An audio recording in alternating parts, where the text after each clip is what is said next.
بسم اللہ الرحمن الرحیم۔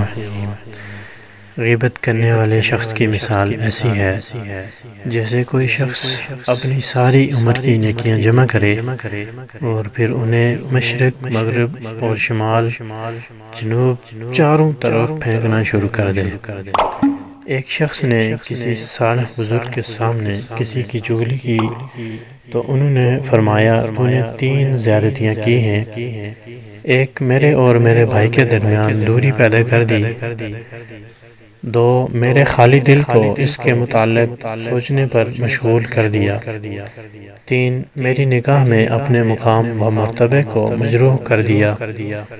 حضرت امام یحییٰ بن کثیر فرماتے تھے کہ چغل خور ایک گھڑی میں اتنا فساد پھیلا دیتا ہے کہ جتنا ایک جادوگر ایک مہینے میں اتنا فساد برپا نہیں کر پاتا۔